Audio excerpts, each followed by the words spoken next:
जरा विचार करिएगा। भगवान के मंदिर, शंकर भगवान के मंदिर में लोग जल चढ़ाने के लिए जाते हैं। शिव जी के मंदिर में लोग जल चढ़ाने जाते हैं। आप लोग जाते हैं कि नहीं जाते? जम के तो बोलो, जाते हैं। ठीक है। शिव जी के मंदिर में यदि आप जल चढ़ाने के लिए जाते हो और आपने अगर शिव महापुराण की कथा को सुन रखा है तो कथा में बारंबार आपको सुनने को मिलता है कि ये शिवलिंग शिव है, ये जलाधारी माँ पार्वती जी का हस्त कमल है, ये सामने से जो जल बहता है, राइट में गणेश है, लेफ्ट में कार्तिकेय हैं, बीच में अशोक सुंदरी है। शिव जी के ऊपर जो बूंद बूंद पानी टपक रहा है वो शिव जी की 5 लड़कियां जया, विषहरा, शामली बारी, दौतली, देव है। ये सारा पूरा की पूरा स्थान शिव जी के सामने से जहां से जल बहकर जमीन पर आकर नीचे जाता है वहां पर 33 कोटि देवता विराजमान हैं। शिव जी की पिंडी पे से जल गिरकर जब नीचे की ओर आता है और जो मोटे भाग से जल नीचे आता है वहां पर सारी 64 योगिनियां हैं, सारी देवियां विराजमान हैं। अब जो समझ गया वो शिव मंदिर में जाकर ना गणेश जी को ढूंढता है, ना कार्तिकेय को ढूंढता है, ना पार्वती को ढूंढता है। ढूंढेगा क्या?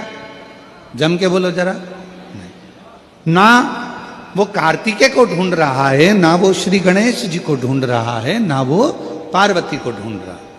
अब जिसके दिल में ही शिव नहीं बसा है, जो भगवान शंकर को जान ही नहीं पाया, वो मंदिर में जाकर क्या करता है? एक लोटा पानी लेगा, शंकर जी पे भी चढ़ा देगा, उसी पानी में से गणेश जी को भी चढ़ा देगा, उसी पानी में से पार्वती जी को भी चढ़ा देगा, उसी पानी में से कार्तिकेय जी को भी चढ़ा देगा। अरे भैया, अगर शिव महापुराण की कथा सुनी है तो शंकर की कथा में आता है जहां शिवलिंग है, जहां शंकर विराजमान है, वहां जल पूर्ण समर्पित कर दो, सारे देवताओं में अपने आप पहुंच जाता है। उसको देना नहीं पड़ता, उसको पहुंचाना नहीं पड़ता। और ये गलती बहुत सारे लोग करते हैं। आप लोगों से निवेदन है, शिव जी के मंदिर में अगर जल चढ़ाने जाना है आपको तो पार्वती मैया को अलग से जल नहीं चढ़ाना, कार्तिकेय जी को अलग से जल नहीं चढ़ाना, गणेश जी को अलग से जल नहीं चढ़ाना। किसी भी मूर्ति पर शिव को जल चढ़ाने जाओ तो अलग से किसी मूर्ति पर जल मत चढ़ाओ, ना पार्वती जी को, ना गणेश जी को, ना कार्तिकेय जी को। अगर जल चढ़ाना है तो केवल देव अधिदेव महादेव पर चढ़ाओ, वो जल सारे देवताओं तक अपने आप पहुंच जाएगा, उसको पहुंचाने की जरूरत नहीं है। चलो और सरल भाषा में समझ लो। तुम्हारे घर में तुलसी का पौधा है? हाथ उठाओ जरा, किस किस के यहाँ? सब लोग रख लो। अब ठीक है, रखो। तुलसी के पौधे में पानी कौन कौन देता है? सब देते हो? ठीक है। पत्ते पे देते हो क्या? नहीं। डाली पर देते हो क्या? नहीं। मंजरी पर देते हो क्या? तुलसी में पानी कहाँ दिया जाता है? तुलसी की जड़ में।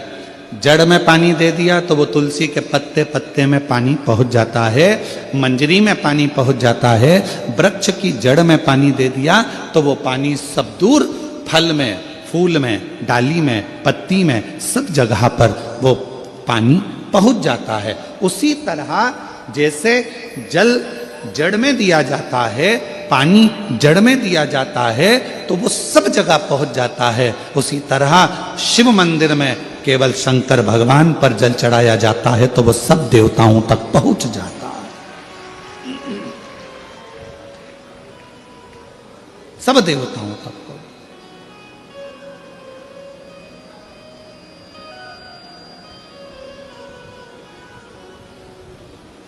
और शंभु शरणे पड़ी मांगू घड़ी रे घड़ी, दुख काटो दया करी न दर्शन आपो। शंभु शरण परि मांगो घड़ी रे घड़ी दुख काटो दया करी दर्शन आपो शंभु शरण परि मांगो घड़ी रे घड़ी दुख काटो दया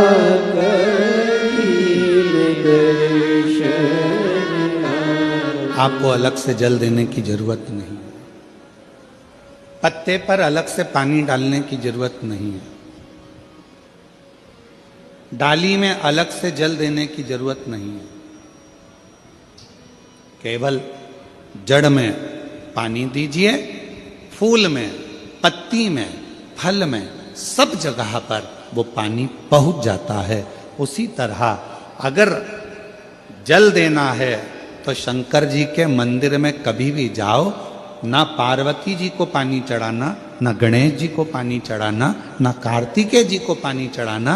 अगर लोटा भर के जल चढ़ाना है तो किस पे? महादेव पर चढ़ाना, शिव।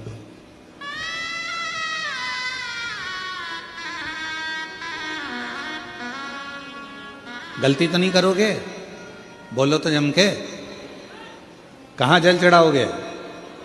शिव जी पर। अब कई लोग पार्वती जी कपड़े पहनी है, वस्त्र पहनी है, तो भी पानी चढ़ा के चले जाते हैं।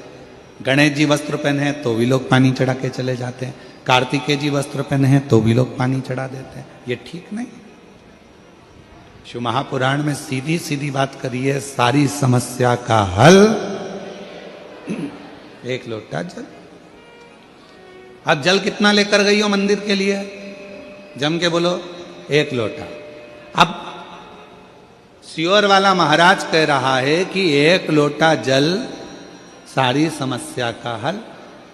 तुम जल चढ़ाते चढ़ाते इतने दिन हो गए, तुम्हारी समस्या का हल क्यों नहीं हुआ? क्यों? क्योंकि तुम पूरा एक लोटा जल शिव जी को दे ही नहीं पा रही हो। आधा जल इधर चढ़ा दूं, आधा उधर चढ़ा दूं, आधा उधर चढ़ा दूं, आधा इधर चढ़ा दूं, तो तुम्हारा तो कहावत ही आदि हो गई कि आधा लोटा जल। तुम्हारी तो कहावत ही आदि हो गई।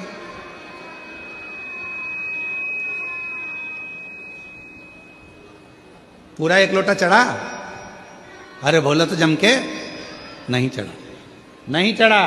इधर पार्वती जी को चढ़ा दिया, गणेश जी को चढ़ा दिया, कार्तिकेय को चढ़ा दिया, और फिर शिव जी को जल चढ़ा रही है। या शंकर जी को चढ़ाने के बाद थोड़ा सा बचा कर इधर भी चढ़ा दूं, उधर भी चढ़ा दूं, उधर भी चढ़ा दूं, मन में रख लिया बचा कर।